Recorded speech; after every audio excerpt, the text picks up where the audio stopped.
ومن أحسن قولا ممن دعا إلى الله وعمل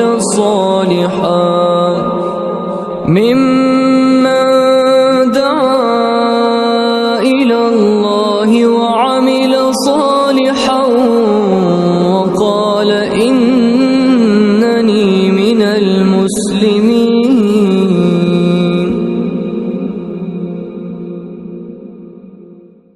الرحمن الرحيم.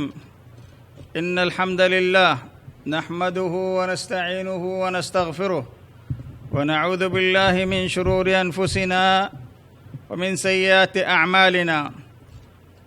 من يهده الله فلا مضل له ومن يضلله فلا هادي له، ونشهد أن لا إله إلا الله وحده لا شريك له، ونشهد أن محمدًا عبده ورسوله أرسله بالحق بشيرا ونذيرا. اللهم لك الحمد على نعمة الإسلام، وحمدا وشكرا لك يا ربنا على نعمة الإيمان، والحمد لله على نعمة القرآن، والحمد لله على نعمة الأمن والأمان، والحمد لله على نعمة الصحة والعافية في الأبدان. اللهم لك الحمد على نعمة العلم والعرفان، ولك الحمد على مجالس الإيمان والذكر والعرفان. لك الحمد كما ينبغي لجلال وجهك وعظيم سلطانك. لك الحمد في الأولى ولك الحمد في الأخرى. لك الحمد حمدا طيبا مباركا فيه. اللهم صل وسلم وبارك وأنعم على عبدك ورسولك نبينا محمد صلى الله عليه وعلى آله وأصحابه أجمعين. اللهم إنا نعوذ بك من الهم والحزن والجبن والبخل، ونعوذ بك من العجز والكسل، ونعوذ بك من غلبة الدين وقهر الرجال. اللهم يا مقلب القلوب ثبت قلوبنا على دينك. اللهم إنا نعوذ بك من الفتن ما ظهر منها وما بطن. اللهم إنا نسألك لذة النظر إلى وجهك والشوق إلى لقائك في غير ضراء مضرة ولا فتنة مضلة. اللهم زينا بزينة الإيمان واجعلنا هداة مهتدين. محترم ناظرین اور ناظرات،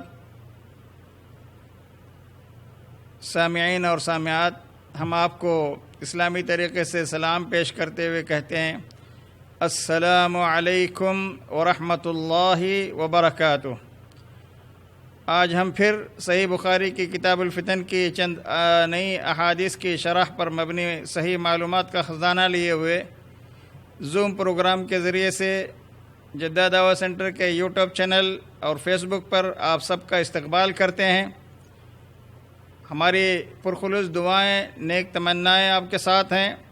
اللہ رب العزت آپ سب سامعین اور ناظرین کو دین کا صحیح علم عطا فرمائے، اور اس صحیح علم کی اللہ تعالیٰ سلف صالحین کی صحیح سمجھ کے مطابق ہمیں بھی سمجھ عطا فرمائے، اور اس صحیح سمجھ پر اللہ تعالیٰ ہمیں عمل کی توفیق بخشے۔ اللہ تعالیٰ آپ سب کو صحت و عافیت سے رکھتے ہوئے اپنے حفظ و امان میں رکھے، آپ کو خوش و خرم رکھے۔ نیز اللہ تعالیٰ آپ کو رزق حلال، عمدہ اور بابرکت رزق عطا فرمائے۔ آج ہم پھر دنیا کے مختلف حصوں سے جدہ دعویٰ سینٹر حی السلامہ مملکت سعودی عرب کے یوٹیوب چینل اور فیس بک کے ذریعے سے ہمیں سننے والے، دیکھنے والے دینی بھائیوں اور پردہ نشین اسلامی ماؤں اور بہنوں کے لیے حضرت آدم علیہ السلام سے لے کر قیامت تک کے لیے ہماری سروئے زمین کے سب سے بڑے فتنے دجال سے متعلق چند اہم سوالات اور ان کے جوابات لے کر آپ کی خدمت میں حاضر ہونے کی سعادت حاصل کر رہے ہیں۔ عزیز ساتھیوں، دینی بھائیوں، اسلامی ماں اور بہنوں، اللہ آپ سب کو دنیا کے ہر قسم کے فتنوں سے، چاہے وہ ظاہری ہوں، باطنی ہوں، دینی ہو یا دنیاوی ہو، ہر قسم کے فتنوں سے محفوظ و مامون رکھے۔ جیسا کہ میں نے ہر درس کے آغاز میں آپ کو بتانے کی کوشش کی ہے، صحیح مسلم کی یہ روایت کہ حضرت عمران بن حسین رضی اللہ تعالیٰ عنہ بیان کرتے ہیں کہ نبی اکرم صلی اللہ علیہ وسلم نے فرمایا ما بین خلق آدم الى قیام الساعہ خلق اکبر من الدجال وفی روایت امر اکبر من الدجال. آدم علیہ السلام کی تخلیق سے لے کر قیامت قائم ہونے تک دجال سے بڑی کوئی مخلوق نہیں ہے، اور ایک روایت کے الفاظ ہیں دجال سے بڑی کوئی مصیبت نہیں ہے یا دجال سے بڑا کوئی فتنہ نہیں ہے. تو معلوم ہوا کہ روئے زمین کا سب سے بڑا فتنہ دجال ہے. اور دجال کے آنے سے قبل، آنے کے وقت اور آنے کے بعد کی کیا علامات ہیں، دجال کا ظہور کس وقت کن بدترین حالات اور ظروف میں ہوگا، اور دجال کے ابتدائی ظہور کی جگہ کون سی ہے، اس سلسلے میں آپ کو گزشتہ کل بھی بہت ساری معلومات آپ کو دی گئی تھیں. تو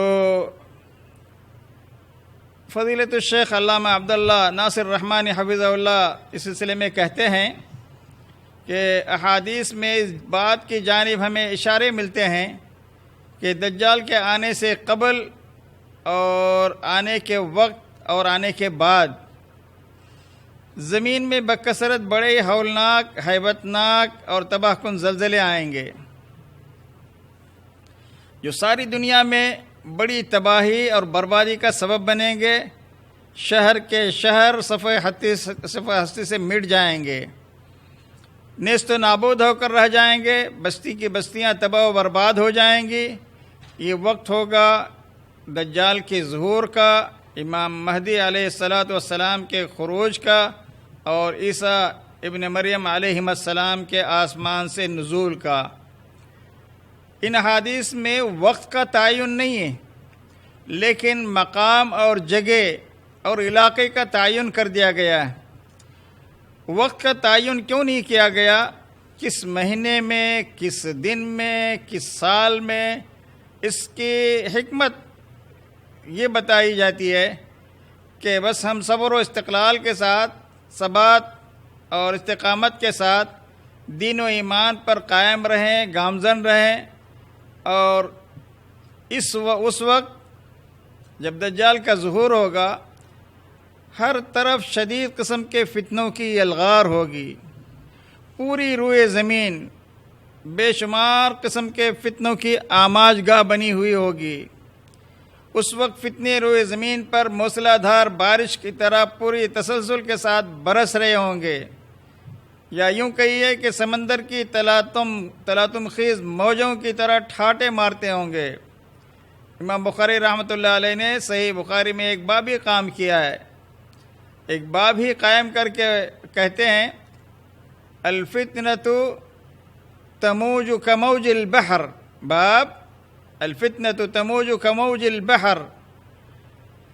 تو سمندر کی موجیں جس طریقے سے پورے تسلسل کے ساتھ آتی ہیں، اور جب تیز و تند ہوائیں چلتی ہیں تو تلاطم خیز موجیں، بڑی اونچی اونچی موجیں اٹھنے لگتی ہیں.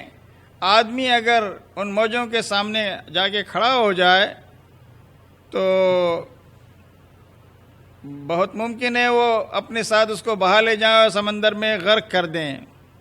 تو ساتھیو، دجال اس وقت ظاہر ہوگا جب اکثر و بیشتر لوگ دجال کے ذکر تک سے غافل ہو جائیں گے، اور یہاں تک کہ خطیب حضرات بھی ممبروں پر، محرابوں پر اس کا تذکرہ کرنا چھوڑ دیں گے. جیسا کہ مسند احمد کی ایک روایت میں ہے، حضرت شداد بن سعد رضی اللہ تعالیٰ عنہ بیان کرتے ہیں، جب استخر ایران کا ایک شہر ہے، وہ شہر فتح ہوا تو ایک منادی نے اعلان کیا مجاہدین کے سامنے، خبردار لوگو سنو، دجال ظاہر ہو چکا ہے. جب منادی کی آواز صحابی رسول حضرت صعب بن جثامہ کے کانوں میں پڑی تو ان سے انہوں نے ملاقات کی اور کہا تم یہ نہ کہتے تو اچھا تھا، میں تمہیں بتا چکا ہوں کہ نبی اکرم صلی اللہ علیہ وسلم کو میں نے فرماتے ہوئے سنا ہے لا یخرج الدجال حتى يذهل لا يخرج الدجال حتى يذهل الناس عن ذكره وحتى تترك الأئمة ذكره على المنابر. دجال اس وقت تک نہیں نکلے گا جب تک کہ لوگ اس کے ذکر سے غافل نہ ہو جائیں، یہاں تک کہ خطیب ممبروں پر اس کا ذکر کرنا چھوڑ دیں گے. اس حدیث کے روشنی میں آج اگر ساری دنیا کا جائزہ لیا جائے، خود ہم اپنے گرد و پیش کا اور ماحول کا جائزہ لیں، تو کتنے ائمہ، کتنے خطبہ، کتنے علماء، کتنے داعیان اسلام، کتنے طالب علم اپنی مجلسوں میں دجال کے فتنے کا تذکرہ کرتے ہیں. نبی اکرم صلی اللہ علیہ وسلم کے صحابہ کرام ہمیشہ دجال کے فتنے سے خوف زدہ رہتے تھے، پریشان رہتے تھے، اور خود نبی اکرم صلی اللہ علیہ وسلم بھی اپنے ہر نماز میں دجال کے فتنے سے پناہ مانگا کرتے تھے. تشہد اخیر میں آج ہم دجال سے بچنے کے طریقے جب بتائیں گے آپ کو، اس وقت یہ بھی آپ جانیں گے کہ نبی اکرم صلی اللہ علیہ وسلم نے اپنی امت کو دجال سے نماز کے آخر تشہد میں جب بیٹھیں تو پہلے اتحیات پڑھیں گے، پھر درود ابراہیمی پڑھیں گے، اس کے بعد مختلف چیزوں سے پناہ مانگنے کا ہمیں حکم دیا پیارے نبی صلی اللہ علیہ وسلم نے. کتاب الدعوات میں امام بخاری رحمۃ اللہ علیہ نے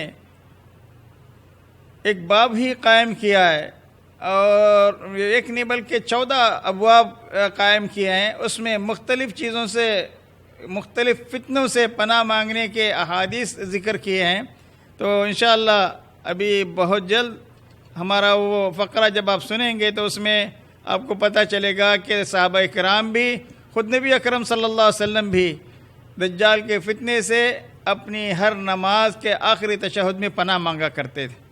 آپ اور ہم ہر جمعہ کو سورہ کہف کی تلاوت کرتے ہیں، اور سورہ کہف کی تلاوت کے فضائل میں یہ بات ذکر کی گئی ہے کہ جو شخص بھی سورہ جمعہ کے دن سورہ کہف کی تلاوت کرے گا تو وہ دجال کے فتنے سے، یا اس کی ابتدائی 10 آیتیں یا آخری کی 10 آیتیں، مختلف احادیث میں مختلف روایت آئی ہیں. تو بہرکیف سورۃ الکہف کا فتنے دجال سے تعلق کی نوعیت کیا ہے؟ سورہ کہف اگر ہم پڑھیں گے تو اس میں کن فتنوں کا ذکر کیا گیا ہے؟ سبحان اللہ، سورہ کہف میں 7 قسم کے فتنوں کا تذکرہ موجود ہے، جن میں سے 5 قسم کے فتنوں کا تعلق دجال کے فتنے سے. تو اسی لیے پیارے نبی صلی اللہ علیہ وسلم اپنے صحابہ کرام کو اور خود بھی جمعہ کے دن سورہ کہف کی تلاوت کا اہتمام فرمایا کرتے تھے. قیامت کے قریب جب دجال کا ظہور ہوگا تو دنیا والوں کے سامنے 5 قسم کے بڑے بڑے فتنوں کے ساتھ ظاہر ہوگا، اور اللہ تعالیٰ سے کچھ خوارق عادات بھی، اللہ تعالیٰ اسے کچھ خوارق عادات امور بھی ظاہر کرنے کی استطاعت اور قدرت عطا کریں گے، جس کی وجہ سے کمزور اہل ایمان، خصوصاً خواتین، دیہاتی لوگ، گنوار لوگ، اہل نفاق، کافر اور اس کے سپورٹر اور اصل لشکر تو یہودیوں سے تیار کیا گیا ہوگا، یہودی اس کے ساتھ دیں گے، اور وہ بآسانی ان 5 قسم کے فتنوں کے ذریعے سے، اپنے دجل و فریب کے ذریعے، اپنے کذب بیانی کے ذریعے، دروغگوئی کے ذریعے سے، جھوٹ بیانی کے ذریعے سے لوگوں کو اپنے جال میں پھنسانے کی کوشش کرے گا اور پھنسائے گا. پہلا فتنہ دین و ایمان کی آزمائش. دجال جب آئے گا تو پہل دو دعوے کرے گا. پہلا دعویٰ اس کا یہ ہوگا، وہ کہے گا کہ میں نبی ہوں. پھر لوگ کہیں گے اللہ کے نبی محمد الرسول اللہ صلی اللہ علیہ وسلم کے بعد تو کہیں نبی آنے والا نہیں ہے. کہے گا میں نبی تو بہت دور کی بات ہے، میں تمہارا رب ہی ہوں. دیکھو میں اس کو مارتا ہوں، اس کو زندہ کرتا ہوں. اس طرح کے جادوئی کرتب دکھائے گا، شعبدہ بازیاں دکھائے گا. پہل نبوت کا دعویٰ کرے گا، اور بہت سارے لوگ اس کو سچ مان کر اس کے ساتھ ہو جائیں گے، اس طرح سے وہ اپنا دین اور ایمان بیچ ڈالیں گے۔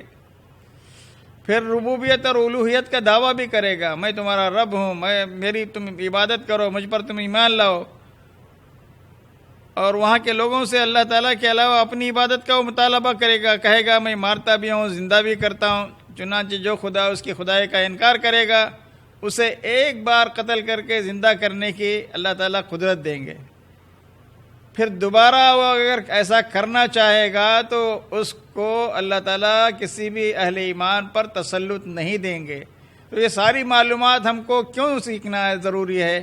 اس لیے کہ جب ہمیں علم ہوگا تو دجال کا ظہور ہوگا تو ہم ڈٹ کر اس کا مقابلہ کر سکتے ہیں، اور اگر ہم کو علم ہی نہیں ہوگا، عقیدے کا علم نہیں ہوگا، ایمانیات کے باب میں ہم کمزور ہوں گے، تو میرے بھائیوں بڑی آسانی کے ساتھ دجال کے فتنوں کا انسان شکار ہو سکتا ہے اور ہوگا۔ دوسرا، 5 قسم کے فتنوں میں سے دوسرا جو بڑا فتنہ ہے، مال و دولت کا فتنہ، دنیاوی زیب و زینت کی آزمائش کا فتنہ، اس کا بھی ذکر کیا گیا، انما اموالکم و اولادکم فتنہ۔ تو دجال کے ایک ہاتھ میں جنت اور دوسرے ہاتھ میں جہنم کے نظارے وہ دکھائے گا، اور آسمان کو حکم دے گا بارش برسا تو بارش برسائے گا، زمین کو حکم دے گا اناج اور سبزیاں پھل فروٹ اگاؤ، تو اور جانوروں کے لیے گھاس اگاؤ، تو وہ سب اگانے کی کوشش اگائے گی زمین۔ تیسرا بڑا فتنہ دجال کے ساتھ شیطانی کارندے بھی ہوں گے۔ ایک دیہات سے گزرے گا اور وہاں ایک دیہاتی سے کہے گا اگر میں تمہارے مردہ ماں باپ کو زندہ کر کے دکھا دوں تو کیا تم مان لو گے؟ میری خدائی کے دعوے کو تسلیم کر لو گے؟ تو دو شیطانوں کو وہ حکم دے گا، وہ اس کے بوڑھے ماں باپ جو مر چکے ہوں گے ان کی شکل میں ظاہر ہو کے اس دیہاتی کے سامنے کھڑے ہوں گے، اور اس سے کہیں گے بیٹا ان کی بات مان لو، یہ تمہارے خدا ہیں، ان کی پیروی کرو، ان پر ایمان لاؤ، ان کی تصدیق کرو۔ اور وہ شیطان اس دیہاتی کے لیے آزمائش اور فتنہ بنیں گے۔ تو شیطان بھی اس کے ساتھ ہوں گے، شیطانی کارندے بھی اس کے ساتھ ہوں گے جو اس کی مدد کریں گے۔ اسی لیے دنیا میں جتنے نبی اور رسول آئے ان سبوں نے اپنے اپنے امتوں کو دجال کے فتنے سے آگاہ کیا ہے، مطلع کیا ہے۔ چوتھا جو فتنہ ہوگا علم کی آزمائش، وہ اپنے علم کے ذریعے سے مختلف قسم کی پیشن گوئیاں بھی کرے گا۔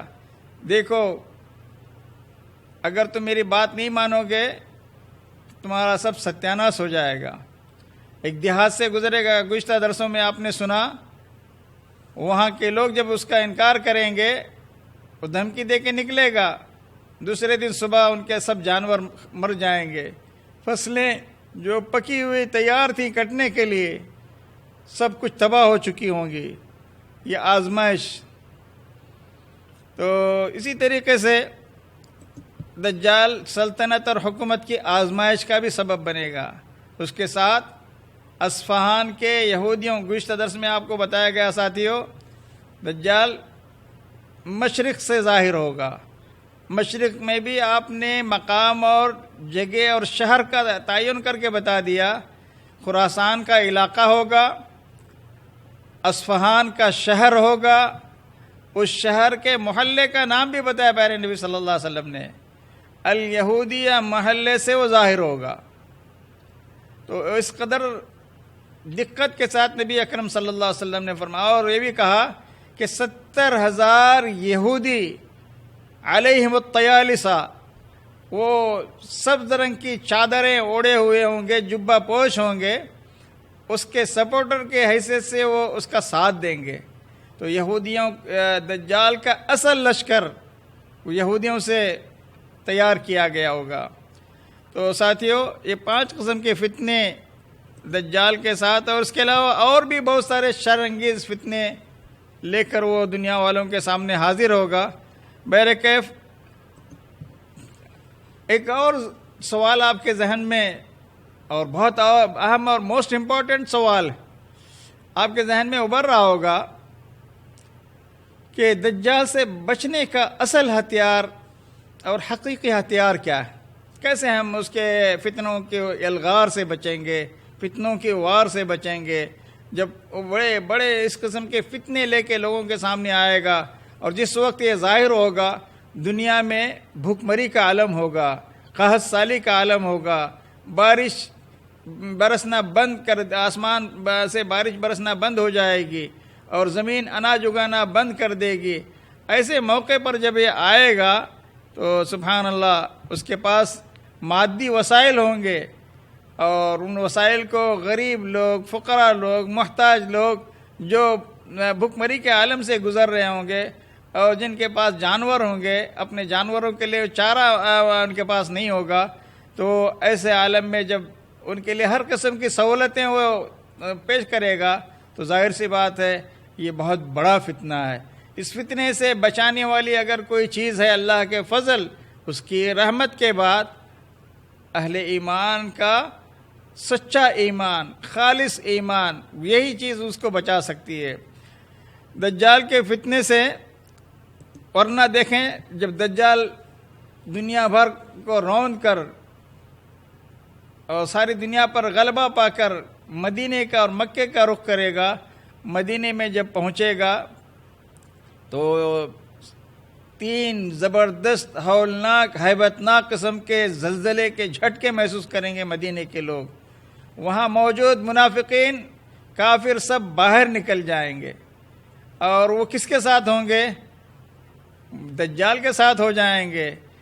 اگر ان کے پاس ایمان ہوتا تو زلزلے کے جھٹکوں سے گھبرا کر وہ دجال کے پاس نہیں جاتے۔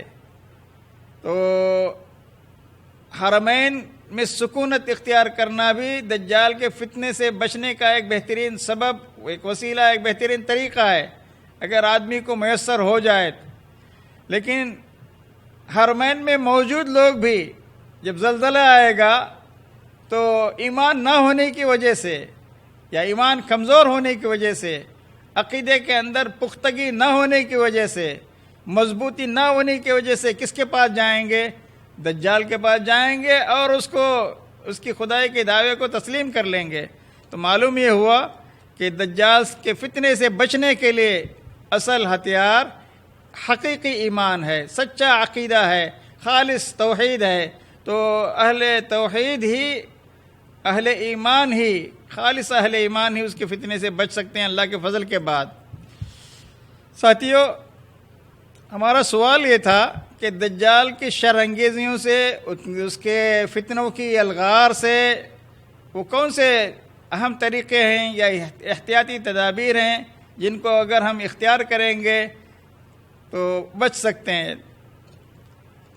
پہلی چیز، سب سے اہم چیز، ہمارا تعلق اللہ سے مضبوط ہونا چاہیے۔ ہمارا تعلق اللہ سے انتہائی پختہ ہونا چاہیے۔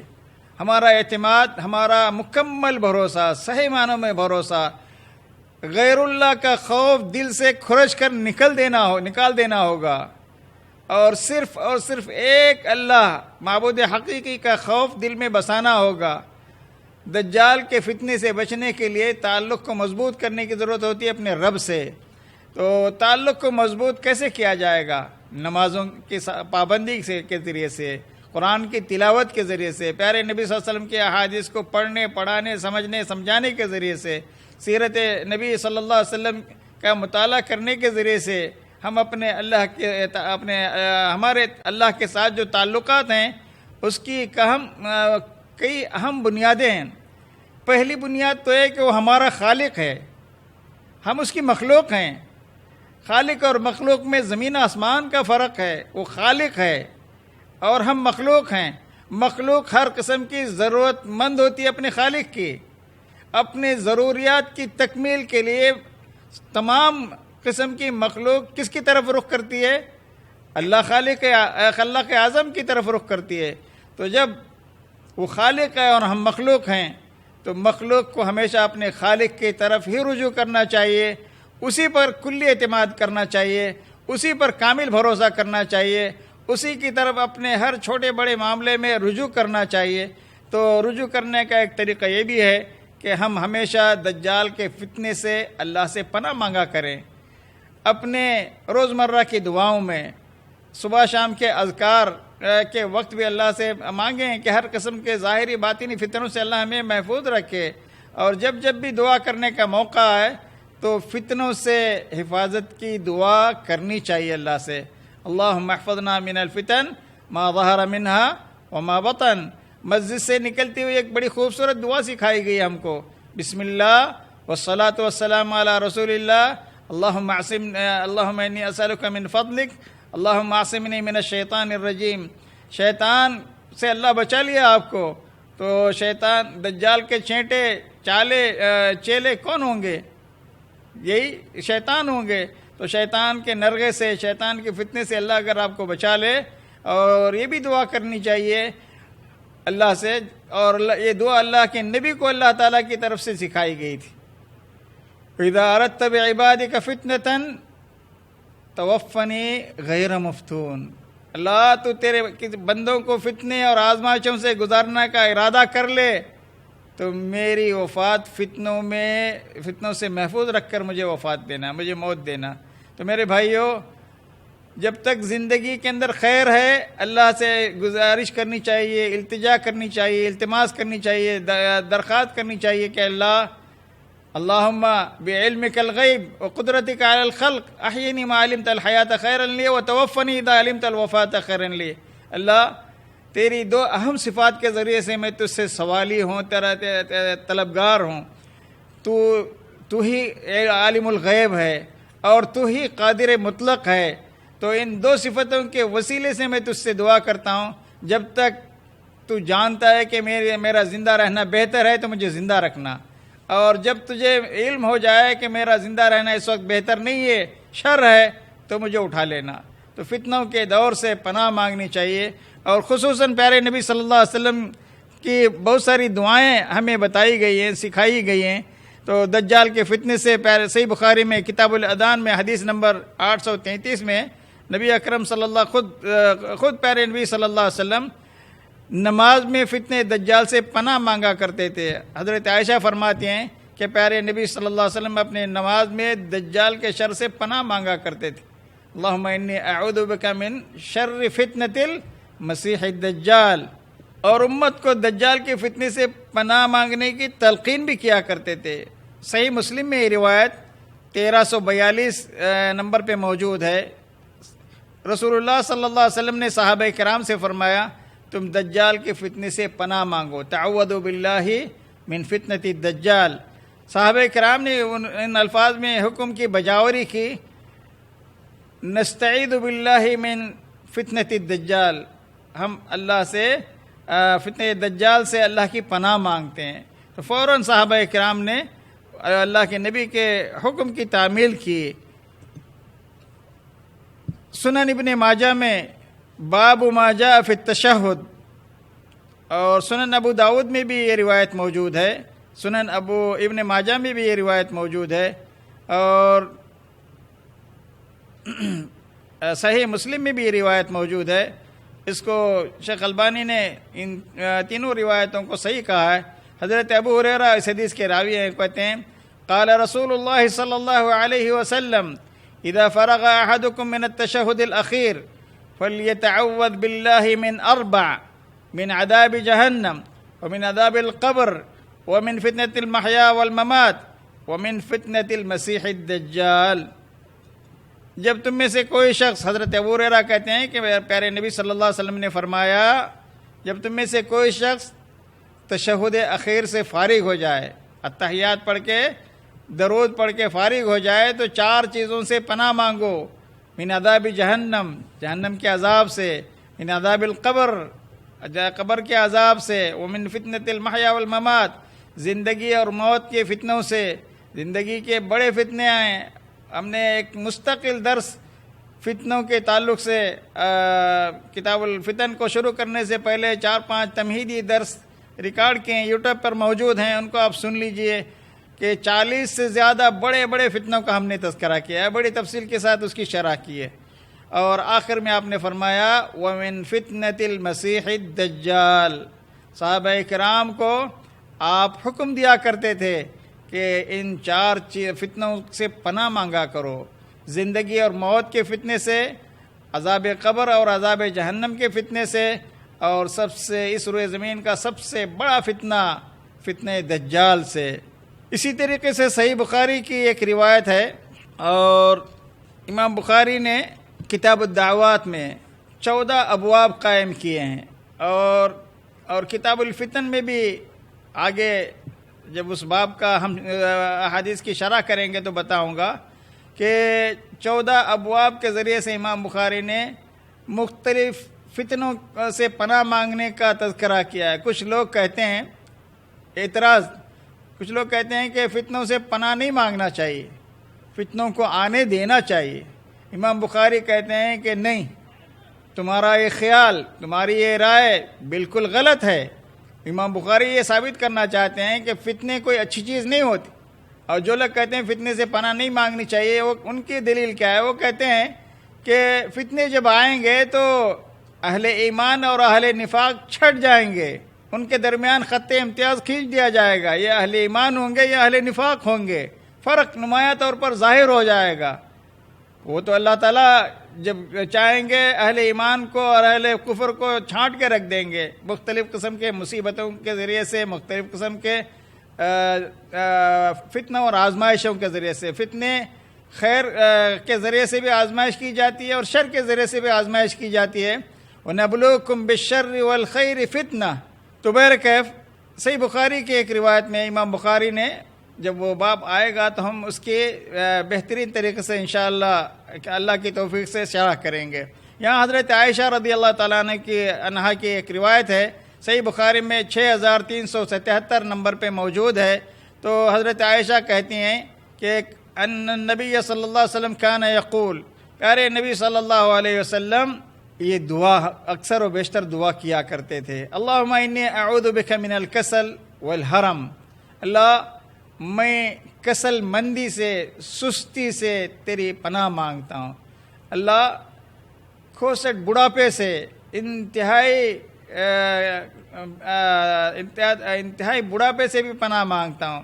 حرم کہتے ہیں آدمی اچھے برے میں تمیز کرنا چھوڑ دے، اس کی عقل کام کرنا چھوڑ دے، ایسا بڑھاپا ایک دم کھوسٹ بوڑھا تو اس کو حرم کہتے ہیں۔ والمغرم والماثم، قرض سے بھی اللہ کے نبی پناہ مانگتے تھے۔ قرض آدمی جب لیتا ہے اور وقت پر ادائیگی نہیں کر پاتا کسی سبب سے تو جھوٹ بولتا ہے، اور جھوٹ بولنا یہ نفاق کی نشانی ہے۔ وعدہ کرتا ہے، وعدے خلافی کر بیٹھتا، وعدہ کر کے وعدہ خلافی کرتا ہے۔ اسی لیے اللہ کے نبی قرض سے بھی اللہ کی پناہ مانگا کرتے تھے۔ والمأثم، گناہوں سے، گناہ بھی بڑے فتنے ہیں، اور ان گناہوں کے ذریعے سے آدمی آزمائش میں مبتلا ہوتا ہے۔ تو اس کے بعد اللہم انی اعوذ بک من عذاب النار وفتنۃ النار، پیارے نبی صلی اللہ علیہ وسلم جہنم کے عذاب سے بھی اللہ کی پناہ مانگتے تھے، اور جہنم کے عذاب سے اور جہنم کی آگ کے فتنے سے بھی۔ آگ کا عذاب اور آگ کا فتنہ، آگ کی آزمائش کوئی آسان نہیں ہے۔ معمولی سی ایک دیا سلائی چراغ جلاتے وقت کبھی آدمی کے ہاتھ پہ ہلکی سی چنگاری بھی آ جاتی ہے، آنچ کی ہلکی سی آنچ قریب بھی لے جاؤ تو آدمی فوراً اپنا ہاتھ ہٹا لیتا ہے۔ وہاں تو جہنم کی آگ دنیا کی آگ سے 70 گنا 69 گنا زیادہ بھڑکیلی ہوگی، بھڑکتی ہوئی ہوگی، زیادہ گرم ہوگی۔ وہ فتنۃ القبر و عذاب القبر، اللہ کے نبی قبر کے فتنے آزمائش سے بھی پناہ مانگتے تھے اور قبر کے عذاب سے بھی پناہ مانگتے تھے۔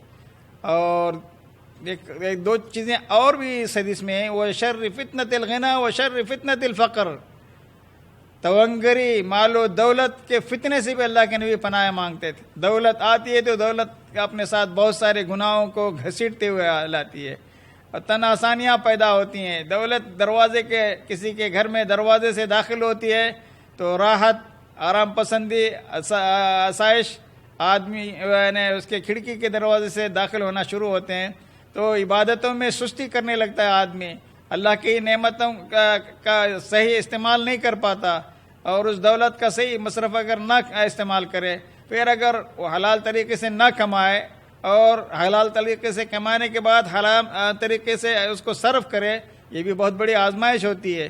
وہ من شر فتنۃ الفقر، کاد الفقر ان یکون کفرا، پیارے نبی صلی اللہ علیہ وسلم نے فرمایا غریبی محتاجی کبھی کفر تک بھی لے جا سکتی ہے آدمی کو۔ غریب ہے آدمی، محتاج ہے، تو کھانے پینے کے لیے آدمی اگر وہ اسے کچھ نہ ملے تو کسی غیر اللہ کے سامنے بھی ہاتھ پھیلا سکتا ہے، اور اس سے بھی جہاں مدد مانگنا نہیں چاہیے ویسے موقع پر بھی وہ غیر اللہ سے مدد مانگنے پہ مجبور ہو جاتا ہے۔ بہرکیف اس کے بعد آپ نے فرمایا سب سے بڑے فتنے کا ذکر کیا، وَمِن شَرِّ فِتْنَةِ الْمَسِيحِ الدَّجَّالِ، اور امام بخاری نے ان احادیث کو مختلف 14 ابواب میں، استعاذے کی جو احادیث امام بخاری نے کتاب الدعوات میں ذکر کیے ہیں اس پر چھوٹے چھوٹے 14 باب قائم کیے، اور ہر باب میں بہت ساری حدیثیں ذکر کی ہیں۔ تو کتاب الدعوات کی شرح پڑھنے کے قابل ہے۔ دارالسلام والوں کو اللہ تعالیٰ جزائے خیر دے، انہوں نے صحیح بخاری کی شرح ابو محمد فضیلت الشیخ ابو محمد عبدالستار الحماد کے ذریعے سے 10 جلدوں میں طبع کروائی ہے، اور اگر اللہ تعالیٰ کسی کو پیسے دے، دولت دے، تو وہ کتاب خریدیں، اپنے گھر میں رکھیں اور اس کا مطالعہ کریں۔ خاص طور سے کتاب الفتن پڑھیں، کتاب الایمان پڑھیں، کتاب التوحید پڑھیں، کتاب الاعتصام پڑھیں، کتاب الحیل پڑھیں، کتاب الاحکام پڑھیں۔ تو ان تمام کتابوں کو امام بخاری نے صحیح بخاری میں 97 کتابیں لکھی ہیں، ایک کتاب نہیں ہے صحیح بخاری، وہ ایک انسائکلوپیڈیا ہے۔ اس کی شرح دنیا میں 350 سے زیادہ اس کی اب تک شرحیں لکھی جا چکی ہیں، اکثر و بیشتر مفقود ہیں، معدوم ہیں، لیکن 107 شرحیں اس وقت دنیا میں موجود ہیں، دنیا کے مختلف لائبریریوں میں۔ یہ مختلف زبانوں میں لکھی گئی ہیں، عربی میں، اردو میں، انگلش میں، ہندی میں، بہت ساری زبانوں میں۔ تو بہرکیف اس کے بعد آپ نے یہ بھی دعا سکھائی ہے، اللہم اغسل خطایا بماء الثلج والبرد ونقی قلبی من الخطایا کما ینقی الثوب الابیض من الدنس وباعد بینی وبین خطایا کما باعدت بین المشرق والمغرب۔ اور اس قسم کی ایک دعا استفتاح میں بھی یہ الفاظ پیارے نبی صلی اللہ علیہ وسلم نے امت کو سکھائے ہیں، اے اللہ میرے دل کو برف اور اولے کے پانی سے دھو دے تاکہ میرا دل گناہوں سے صاف ہو جائے، میرے دل کو خطاؤں سے صاف کر دے جیسا کہ سفید کپڑے کو میل سے صاف کیا جاتا ہے، میری خطاؤں کے درمیان اتنی دوری ڈال دے جیسے مشرق اور مغرب کے درمیان دوری ہے۔ تو اللہ میں تیری پناہ مانگتا ہوں سستی سے، گناہ سے اور قرض سے۔ تو یہ سارے فتنے ہیں، تو ان تمام فتنوں میں سب سے بڑا فتنہ دجال ہے۔ اس کی شر انگیزیوں سے، اس کے سحر انگیزیوں سے، اس کے فتنوں کی الغار سے اگر بچنا ہے، پہلا پوائنٹ ہم آپ کے سامنے رکھ رہے ہیں کہ اللہ سے دعا کریں، اللہ آپ کو اس کے شر سے بچائے، اس کے فتنوں سے بچائے۔ تو ہمیشہ دعا کرنا چاہیے، اور نماز کی دعائیں اس کے ترجمے کے ساتھ یاد کر لینا چاہیے تاکہ آپ جو مانگ رہے ہیں اللہ سے سمجھ کر مانگیں کہ میں کیا اللہ سے مانگ رہا ہوں۔ دوسری چیز، فتنہ دجال سے بچنے کے لیے جمعہ کے دن سورہ کہف کی تلاوت جب آپ کریں گے، ترجمہ بھی ساتھ ساتھ پڑھیں، تفسیر بھی اس کی پڑھیں، اس کا التزام اور اہتمام کریں۔ اس سلسلے میں حضرت ابو الدرداء اور حضرت ابو سعید خدری رضی اللہ تعالیٰ عنہ سے مروی صحیح احادیث جو آئی ہیں، وہ مختلف روایتیں میں آپ کے سامنے پڑھ کے ان کی تشریح کرتا ہوں۔ عن ابی الدرداء ان النبی صلی اللہ علیہ وسلم قال من حفظ 10 آیات من اول سورة الکہف عصم من الدجال۔ یہ صحیح مسلم کی روایت ہے، امام مسلم نے باب فضل سورة الکہف و آیت الکرسی، آیت الکرسی اور سورہ کہف کی فضیلت والے باب میں امام مسلم نے اس حدیث کو روایت کیا ہے۔ اس کا مطلب یہ صحیح حدیث ہے اور صحیح مسلم میں ہے۔ تو میرے بھائیوں، اب حضرت ابو الدرداء کہتے ہیں کہ نبی اکرم صلی اللہ علیہ وسلم نے فرمایا من حفظ 10 آیات من اول سورۃ الکہف، جس شخص نے 10 آیتیں پہلے سورہ کہف کی 10 پہلی آیتیں یاد کر لے۔ یاد کرنے کا مطلب یہ ہے کہ اس کو حفظ بھی کر لیں، اس کو پڑھتے بھی رہیں، اس کو سمجھنے کی کوشش کریں، اس میں تدبر کریں، اس کے معانی پہ غور کریں، تو آپ کا ایمان بڑھتا آپ کا ایمان بڑھے گا، آپ کے ایمان کا لیول بڑھے گا، آپ کے ایمان کا معیار بڑھے گا، آپ کے ایمان کو توانائی اور طاقت ملے گی، تو اس ایمانی قوت کے ذریعے سے اللہ تعالیٰ آپ کی حفاظت کرے گا دجال کے فتنے سے۔ عصم من الدجال، نتیجہ کیا ہوگا؟ سورہ کہف کی پہلی 10 آیتیں یاد کرنا کیا مشکل ہے؟ ایک 10-15 منٹ اگر آپ دل لگا کے پوری دل جمعی کے ساتھ حاضر قلبی کے ساتھ بیٹھ کے پڑھتے رہیں گے تو فوراً یاد ہو جائیں گے، اور ویسے ہر جمعہ بھی اگر پڑھتے رہیں تو چند مہینوں کے اندر آپ کو بہت ساری چیزیں آیتیں اس کی یاد ہو جائیں گے۔ تو بہرکیف کتنی بڑی فضیلت ہے اس سورت کی تلاوت کرنے کی، اس کو یاد کرنے کی، اس میں تدبر کرنے کی۔ اسی لیے میں نے کئی مہینوں تک سورہ کہف کے میں تدبر اور اس کی آیتوں کی تفسیر، ہم نے دعویٰ سینٹر کے طلباء کے لیے کئی مہینے یہ درس چلایا، اللہ کے فضل و کرم سے اس کی توفیق سے باتیں بتائی گئی تھی۔ بہرکیف ساتھیوں، ایک اور روایت میں من قرأ 10 آیات من آخر الکہف عصم من فتنة الدجال، ومن قرأ ال10 الأواخر من سورة الکہف۔ ایک اور روایت میں من قرأ 3 آیات من اول الکہف عصم من فتنة الدجال، یہ ترمذی کی روایت ہے۔ من قرأ 10 آیات من سورة الکہف عصم من فتنة الدجال، یہ ابن حبان کی روایت ہے۔ تو یہ ساری روایتیں ابو داؤد میں بھی ہیں، ترمذی میں بھی ہیں، سنن نسائی میں بھی ہیں، اور صحیح مسلم میں بھی ہیں، اور اسی طریقے سے مسند احمد میں۔ تو یہ ساری روایتیں آپ کو ملیں گی۔ ان تمام روایتوں کا خلاصہ یہ ہے کہ جمعہ کے دن سورہ کہف کی، ویسے سورہ کہف کی پورے سورہ کی تلاوت کرنی چاہیے، 10 آیتیں یاد کرنی چاہیے، پہلے کی بھی اور آخری کی بھی۔ پہلا رکوع اور آخری رکوع اگر آپ یاد کر لیں گے تو نمازوں میں یاد کرنے کے بعد ان کو نمازوں میں پڑھتے رہیں، سنت نمازوں میں اور فرض نمازیں اگر آپ کی جماعت چھوٹ رہی تو اس میں پڑھتے رہیں گے تو وہ یاد رہیں گے۔ یاد کر جوش میں آ کر یاد کر لیے، پھر اس کے بعد اگلے رمضان تک قرآن نہیں کھولیں گے تو پھر وہ باقی نہیں رہیں گے۔ قرآن بہت جلد بھلایا جانے والا کلام ہے۔ تیسری چیز، دجال کے فتنے سے بچنے کے لیے ہمیں کیا کرنی ہوگی؟ ہمیشہ اپنے ایمان کا جائزہ لینا ہوگا، ایمان کا لیول دیکھتے رہنا ہوگا، کہیں میرا ایمان تو کمزور نہیں ہو رہا ہے۔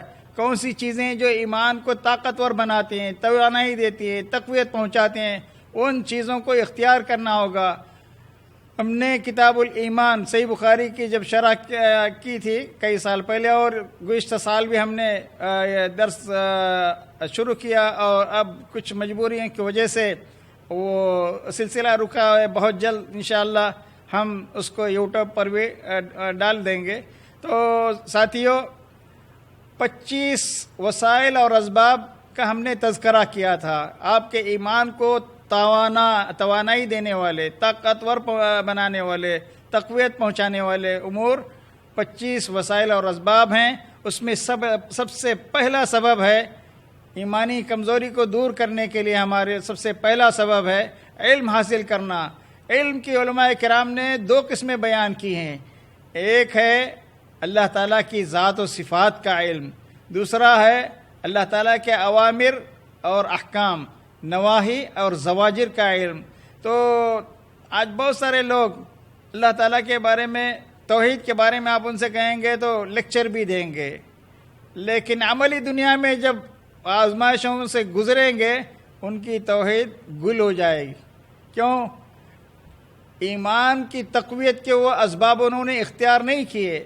صرف علم حاصل کرنا کافی نہیں ہے، اللہ سے اس ایمان کی حفاظت، عملی علم کے ساتھ ساتھ جب تک ہم عمل نہیں کریں گے اس علم کا ہمیں کوئی فائدہ نہیں پہنچے گا۔ علم بلا عمل کشجر بلا ثمر، علم بغیر عمل کے اس کی مثال ایسی ہے، درخت تو بہت بڑا ہے لیکن پھل نہیں دیتا، بانجھ ہے، بیمار ہے، تو اس درخت کا کوئی فائدہ آپ کو خاص فائدہ نہیں ملے گا۔ علم آج دنیا سے بڑے بڑے چوٹی کے علماء رخصت ہو رہے ہیں، اٹھا لیے جا رہے ہیں، تو علم اٹھ رہا ہے۔ علم دنیا سے، کتابیں تو موجود ہیں لائبریریاں بھری پڑی ہیں، بلکہ ہر انسان آج سائنس اور ٹیکنالوجی کی ترقی کے دور میں ہر انسان کے موبائل میں، چاہے وہ پڑھا لکھا ہو یا ان پڑھ ہو، بہت ساری کتابیں موبائلوں میں بھی لائبریریاں آ گئی ہیں۔ تو علم اور کتابیں موجود ہیں، لیکن اس علم کو سمجھنے والے، اس علم کو سمجھانے والے، اس علم کو پڑھنے والے، اس علم کو پڑھانے والے مخلص علماء ربانی کی ضرورت ہے۔ علماء ربانی ایک ایک کر کے اٹھتے چلے جا رہے ہیں۔ تو میرے بھائیو بہرکیف، دجال کے فتنے سے محفوظ رہنے کے لیے اپنے ایمان کا جائزہ لیتے رہنا چاہیے، محاسبہ، اپنے نفس کا محاسبہ کرتے رہنا چاہیے، روزانہ دیکھتے رہنا چاہیے آج مجھ سے کیا غلطیاں ہوئیں، کیا خطائیں ہوئیں، کیا گناہ ہوئے۔ سونے سے پہلے 5 منٹ صبح میں نے نماز جماعت کے ساتھ پڑھی یا نہیں پڑھی، سنت فجر کی سنتیں ادا ہوئی یا نہیں ہوئی۔ ان تمام چیزوں کا اگر ہم خیال رکھیں گے تو اپنے ایمان کا جائزہ لیتے رہیں گے تو بڑے سے بڑے فتنے کا مقابلہ کرنے کے اللہ تعالی ہمیں توفیق دے گا۔ نمبر 4، فتنے دجال سے بچنے کے لیے ہمیشہ اپنے نیک کاموں کا، نیک اعمال کا بھی جائزہ لیتے رہنا چاہیے کہ آج میں نے کتنے نیک کام کیے، آج میں نے کتنے غریبوں مسکینوں کی مدد کی، آج میں نے کتنے ضرورت مندوں کی مدد کی، آج میں نے علم کے نشر و اشاعت کے لیے کیا کیا، آج میں نے دعوت دین کے لیے میں نے اللہ کے سامنے کون سی نیکی آگے بھیجا۔ تو ان تمام چیزوں کا جائزہ لیتے رہنے سے اپنی ایمانی کمزوری کو دور کرنے کا ایک موقع ہمیں میسر آئے گا۔ تو یہ چیز بھی ممد معاون ثابت ہوگی دجال کے فتنے سے بچنے کے لیے۔ دجال سے فتنے سے بچنے کے لیے ہمیشہ نیک لوگوں کی صحبت اختیار کرنا۔ برے لوگوں کی صحبت میں رہیں گے تو ایمان کمزور ہوگا۔ برے لوگوں کی صحبت سے آپ کو سوائے نقصان کے اور کوئی چیز ہاتھ نہیں آئے گی۔ برے لوگ ہمیشہ آپ کو جہنم کی طرف دھکیلتے رہیں گے، برائی کی طرف اکساتے رہیں گے، گناہوں میں ملوث کرتے رہیں گے۔ اس لیے پیارے نبی صلی اللہ علیہ وسلم نے نیک انسان کی صحبت اور برے انسان کی صحبت کی صحیح بخاری میں ایک بہت خوبصورت مثال کے ذریعے سے وضاحت فرمائی ہے۔ آدمی یوں سمجھے کہ اگر آپ کسی عطر فروش کے ساتھ بیٹھے ہیں، عطر نہیں بھی خرید رہے ہیں تو اس کی خوشبو سے تو آپ مستفید ہو رہے ہیں، محظوظ ہو رہے ہیں، اور اگر وہ آپ کو عطر تحفے میں دے تو بہت ہی خوشی کی بات ہے۔ اگر آپ نے خرید بھی لیا تو اور بھی بڑی اچھی بات ہے، اور اگر آپ نے کچھ خریدا نہیں تو آپ کا کچھ نقصان بھی نہیں ہو، بلکہ آپ فائدے میں ہو۔ اور بری صحبت کا اثر بتانے کے لیے پیارے نبی صلی اللہ علیہ وسلم نے ایک لوہار کی مثال دی ہے۔ لوہار کے پاس جو بھی بیٹھے گا سوائے کاربن ڈائی آکسائڈ، دھوئیں کے، ثانی اکسید الکربون کے، اس کو کچھ ہاتھ نہیں آئے گا۔ دھواں اور اگر چنگاریاں ادھر ادھر اڑیں گی تو آپ کے کپڑے کو جلا کے رکھ دیں گی، آپ کو صحیح آکسیجن نہیں نصیب ہوگی وہاں پر، آپ گندی ہوا میں سانس لیں گے، آپ کی صحت تباہ ہو جائے گی، اور اس کے علاوہ گرمی سے بھی آپ کا جسم پسینے سے شرابور ہوگا۔ تو یہ ساری باتیں، تو برے صحبت سے بچتے ہوئے نیک لوگوں کی صحبت، خصوصاً فتنے کے زمانے میں علماء سے رابطہ کرنا، علماء سے رابطے میں رہنا، ان کی صحبتوں میں بیٹھنا، ان سے اپنے اشکال ان کے سامنے رکھ کے سوالات کرنا، ان کے علم سے فائدہ اٹھانا، یہ بہت اہم چیز ہے میرے بھائیوں۔ نمبر 6، دجال کے فتنے سے بچنے کے لیے چند روزہ دنیا کی حقیقت سے خوب واقفیت بھی حاصل کرنی ہوگی۔ یہ دنیا یہ ہمیشہ رہنے کا گھر نہیں ہے، یہ چند روزہ ہے، اور کسی کو بھی یہ پتہ نہیں ہے کہ کتنے دن، کتنے گھنٹے، کتنے منٹ، کتنے سیکنڈ اس کی زندگی کے ابھی باقی ہیں، اور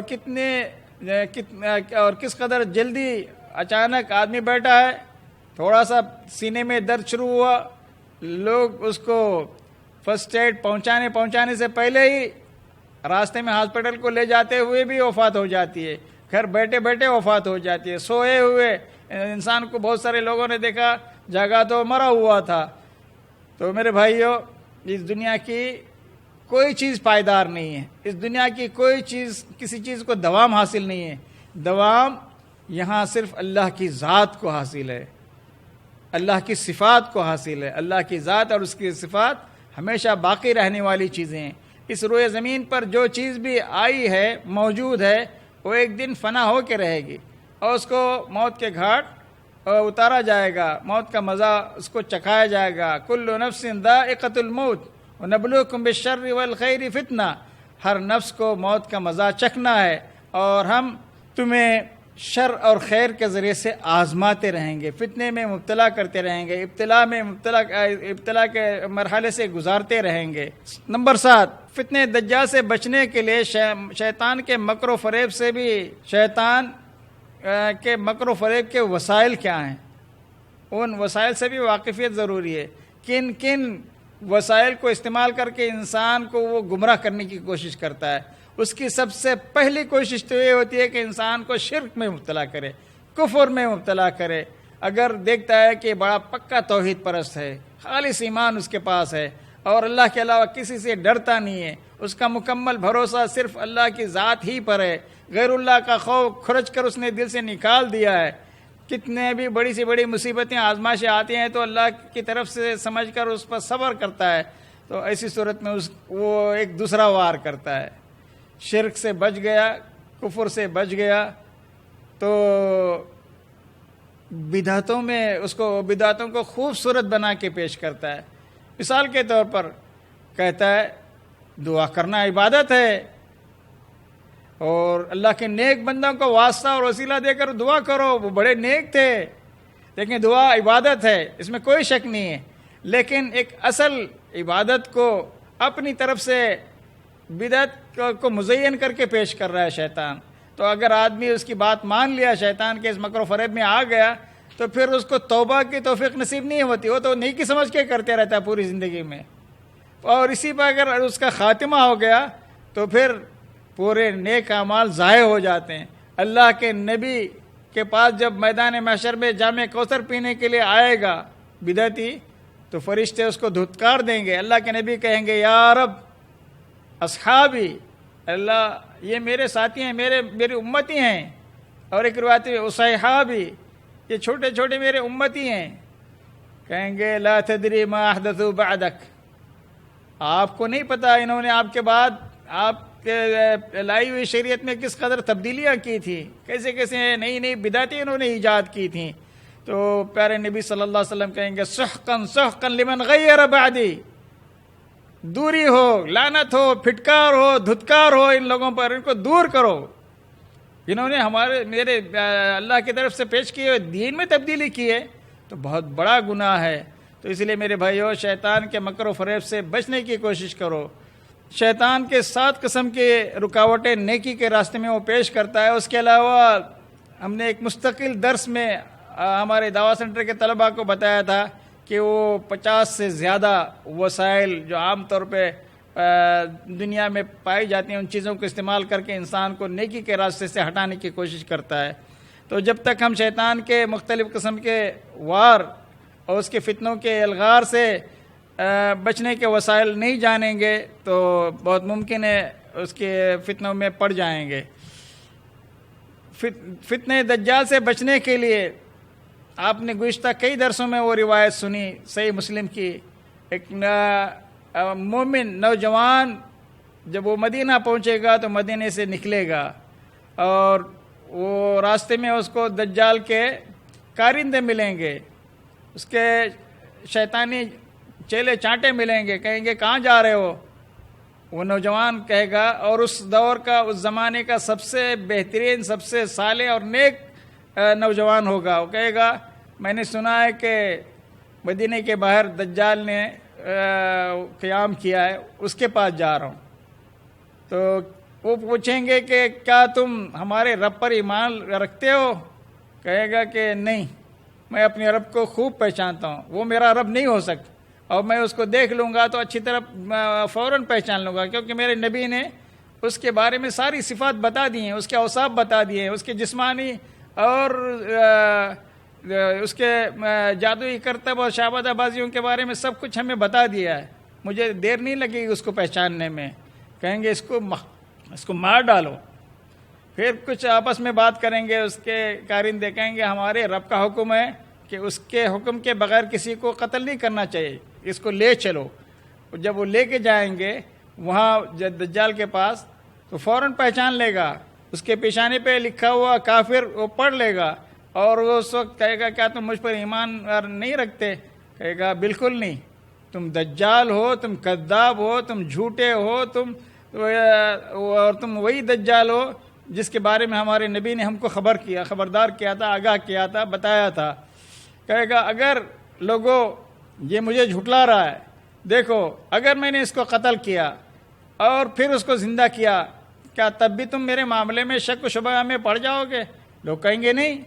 پھر ایک روایت میں ہے کہ وہ اپنے کارندوں سے کہے گا اس کو لٹا دو، ہاتھ پیر باندھ دو، پھر اس کو خوب ہڈیاں مار کے ہڈیاں توڑ دو، اس کی پیٹھ کی ہڈیاں توڑی جائیں گی، جسم کے ایک انگ اس کو مار کے اس کو بے حال کر دیں گے۔ پھر اس کے بعد آری لائی جائے گی، آری منگائیں گے، آری کے ذریعے سے نشان لگا کے اس کے جسم کے 2 ٹکڑے کر دیے جائیں گے، تب بھی وہ شخص اپنے ایمان سے باز نہیں آئے گا۔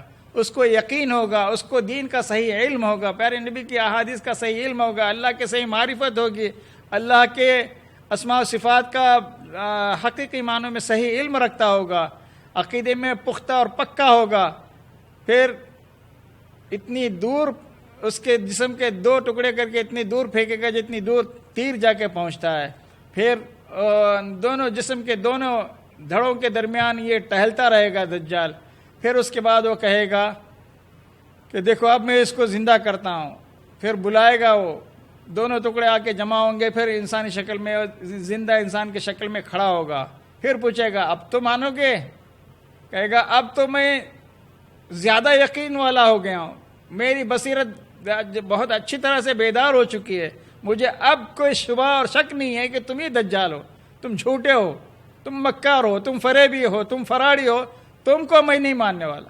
پھر اس کو دوبارہ قتل کرنے کے لیے دجال آگے بڑھے گا تو اللہ تعالیٰ ایک روایت میں اس کا گردن سے لے کر سینے کے قفص تک کا پورا حصہ جو انسان کے حساس اعضاء جس میں حصے میں ہوتے ہیں سب کچھ پیتل کا بنا دے گا۔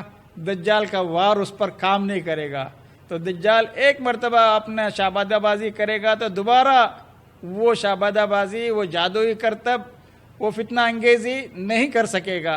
تو بہرکیف ساتھیو، دجال کے فتنے سے بچنے کے لیے مجھے اور آپ کو دین کا صحیح علم ہونا چاہیے۔ دین کا اگر صحیح علم ہوگا تو دین کا صحیح علم ہم کیسے حاصل کریں گے، کہاں سے لیں گے؟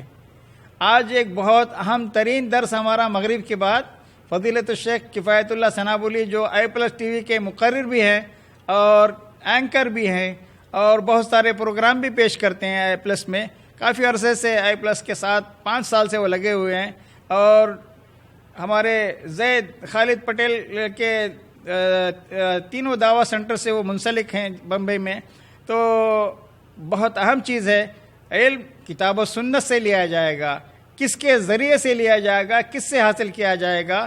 تو قابل اعتماد علماء سے، ربانی علماء سے، ثقہ علماء سے، صحیح العقیدہ علماء سے، سلیم المنہج علماء سے ہم علم حاصل کریں گے۔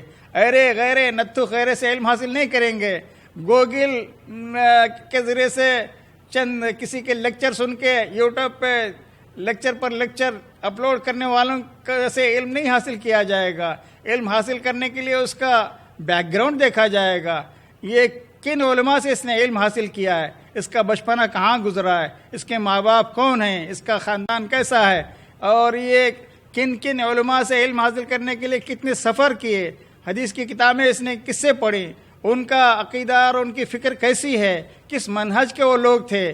اگر وہ معتزلہ کے خیال کے لوگ ہیں، ماتریدی خیال کے لوگ ہیں، اور اسی طریقے سے اشاعرہ کے عقیدہ رکھنے والے ہیں، تو میرے بھائیوں گمراہ عقیدہ رکھنے والوں سے علم نہیں لیا جائے گا۔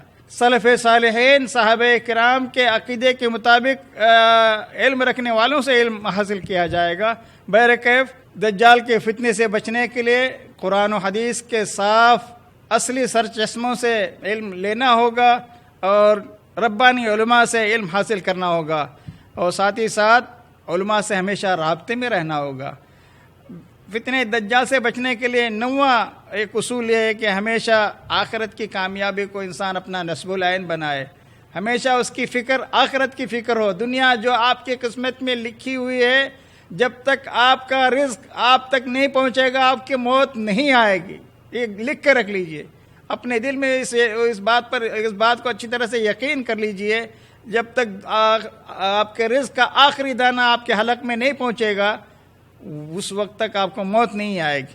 نمبر 10، فتنہ دجال سے بچنے کے لیے حرمین شریفین مکہ اور مدینے میں اگر کسی ایک میں بھی پناہ حاصل کرنے کا موقع اگر مل جائے آدمی کو تو اس موقع کو ضائع نہیں کرنا چاہیے۔ وہاں سکونت پذیر ہونے کے لیے، وہاں رہنے کے لیے موقع ملے تو بہت اچھی بات ہے۔ آج کل جیسا کچھ ہم دیکھ رہے ہیں، جو ماحول ہمارے سامنے ہے، اس ماحول کے حساب سے ویزا، پاسپورٹ، نہ جانے کیا کیا بندشیں، کس قسم کی پابندیاں مسلمانوں پہ ہیں، عمرہ اور حج کے لیے آنا بھی آج کل بڑا مشکل بن گیا ہے۔ تو بہرکیف اگر فتنہ دجال سے پہلے آدمی کو مکہ اور مدینے میں رہنے کو ملے بہت خوشی کی بات ہے، اور ہمیشہ اللہ سے دعا کرنا چاہیے کہ اللہ اگر تو مجھے موت بھی دے تو مدینے میں موت دے۔ میرے بچپن سے لے کر اب تک کی مخصوص دعاؤں میں سے ایک دعا یہ بھی ہے کہ اللہم ارزقنی شہادتاً فی سبیلک وجعل موتی فی بلد رسولک، اللہ مجھے تیرے راستے میں شہادت کی موت نصیب فرما۔ آپ لوگ بھی آمین کہیے، بہت ممکن ہے کسی کے آمین سے میری یہ دعا اللہ کے پاس قبول ہو جائے اور شرف قبول سے نوازی جائے اور مجھے یہ شرف حاصل ہو۔ تو بہرکیف ساتھیو، مدینے میں سکونت اختیار کرنا بہت بڑی بات ہے۔ جس کی موت مدینے میں ہو جاتی ہے ایمان پر، اللہ کے نبی کی یہ حدیث ہے کہ اللہ کے نبی اس کے لیے سفارش کریں گے کل قیامت کے دن انشاءاللہ العزیز۔ نمبر 11، فتنہ دجال سے بچنے کے لیے اللہ تعالیٰ کے اسماء و صفات کا علم حاصل کرنا ہوگا، بہت ضروری ہے۔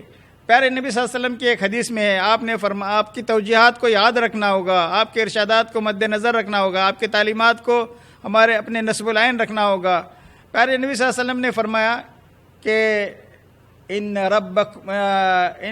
اعور، دجال کانا ہوگا، وَإِنَّ رَبَّكُمْ لَيْسَ بِأَعْوَرَ، تمہارا رب کانا نہیں ہے، اس کی دو خوبصورت حسین و جمیل آنکھیں ہیں، مبارک آنکھیں ہیں، اس کا ایک حسین و جمیل چہرہ ہے اور اس چہرے میں دو آنکھیں ہیں۔ تو دجال کا چہرہ بھی بدصورت ہوگا اور اس کی ایک آنکھ میں بالکل بینائی نہیں ہوگی، اس پہ سفیدی آ گئی ہوگی جس کی وجہ سے موتیا آ گیا ہوگا، اس کی آنکھ نظر نہیں آئے گی، دوسری آنکھ اور عیبدار ہوگی، اور وہ آنکھ اس قدر ابری ہوگی جیسے انگور کا دانہ جو ہے پھولا ہوا دانہ ہوتا ہے، اور ایک آنکھ سے وہ کانا ہوگا، اور اس کے پیروں کے گھٹنے سے لے کر ٹخنے تک کا جو پیروں کا حصہ ہے وہ بھی کافی مسافت چوڑی ہونے کی وجہ سے وہ ٹیڑھی میڑھی چال بھی چلے گا۔ تو اس کے اوصاف ہم نے 8-9 قسم کے اوصاف اس کے بتا دیے۔ وہ چوڑی پیشانی والا ہوگا، بھاری بھرکم جسم والا ہوگا، اور اس کے سر کے بال نہایت سخت اور کھردرے بال ہوں گے، اور اسی طریقے سے اس کا قد زیادہ موٹا اور زیادہ پست قد ہوگا۔ تو یہ بدصورتی میں بھی مزید اضافہ، آدمی موٹا ہو، ذرا لمبا چوڑا ہو تو پھر بھی تھوڑا سا دیکھنے میں وہ ہوتا ہے، چلو آدمی کا قد کے حساب سے، موٹائی کے حساب سے کچھ، لیکن پست قد ہو اور زیادہ جسم بھاری بھرکم جسم والا ہو تو ایسی صورت میں میرے بھائیوں، بہرکیف دجال کے فتنے سے بچنے کے لیے ہمیں پہچاننے کے لیے اسماء و صفات کا علم بھی رکھنا ہوگا، اور اللہ تعالیٰ ہر قسم کے عیب سے پاک ہے، ہر قسم کی کمزوریوں سے پاک ہے، وہ القدس السلام ہے، اور ہر عیب اور سے مبرہ اور منزہ ہستی ہے۔ لیس کمثلہ شیء وہو السمیع البصیر۔ فتنہ دجال سے محفوظ رکھنے کے لیے ایک تدبیر ہم کو یہ بھی کرنی ہوگی کہ جب کسی مسلمان کو معلوم ہو جائے کہ وہ ظاہر ہو چکا ہے تو اس سے دور بھاگنا چاہیے، اسے دیکھنے یا اس کی خارق عادات اور شعوذہ بازیوں کا چرچا سن کے اس کا مشاہدہ کرنے کے لیے اس کے قریب نہیں جانا چاہیے۔ پیارے نبی صلی اللہ علیہ وسلم نے فرمایا کہ من سمع بالدجال فلینأ عنہ، جو دجال کے بارے میں سنے اس سے دور بھاگے۔ اللہ کی قسم، فواللہ ان الرجل لا یاتی وهو يحسب انه مؤمن فيتبع مما يبعث به من الشبهات او لما يبعث به من الشبهات، بہت سے شبہات وہ پیدا کرے گا، ان شبہات سے متاثر ہو کر لوگ اس کے متبعین اور پیروکاروں میں شامل ہو جائیں گے۔ تو بہرکیف آج کے اس درس کو ہم یہیں روکتے ہیں، اگلے درس میں اس کو مکمل کریں گے۔ اللہ سے ہماری دعا ہے کہ اللہ تعالی ہم سب کو دجال کے فتنے اور اس کے شر سے محفوظ رکھے۔ وصلی اللہ علی نبینا محمد وجزاکم اللہ خیرا۔ سبحانک اللہم وبحمدک، اشہد ان لا الہ الا انت، استغفرک واتوب الیک۔